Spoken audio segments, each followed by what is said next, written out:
അക്കുച്ചേട്ടൻ എന്താ വേണ്ടേ? നിന്നെ വേണം. എന്താന്ന്? അത് ഒന്നുമില്ല, കിടന്നു. ഞാനിവിടെ കിടന്ന് ചുമ്മാ ആകാശം നോക്കിയപ്പോഴേ ചന്ദ്രനെ കണ്ടു.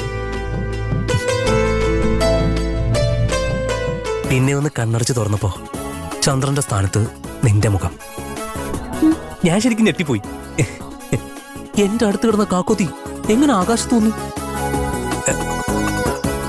നീ ഇവിടെ എന്റെ അടുത്തുണ്ടോന്ന് എത്തി നോക്കിയതാ. അക്കുച്ചേട്ടൻ പറയുന്ന ഒന്നും എനിക്ക് മനസ്സിലാവുന്നില്ല. മനസ്സിലാവുന്നില്ലേ? നോക്ക്, അമ്പിളിയമ്മാവനെ നോക്ക്. എന്നെയല്ല, അമ്പിളിയമ്മാവനെ നോക്കാൻ.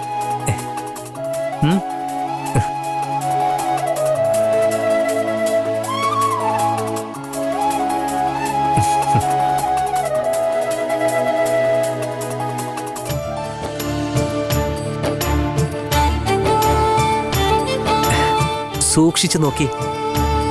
ഇപ്പോ മനസ്സിലാവുന്നുണ്ടോ? നിന്റെ മുഖം കാണുന്നില്ലേ?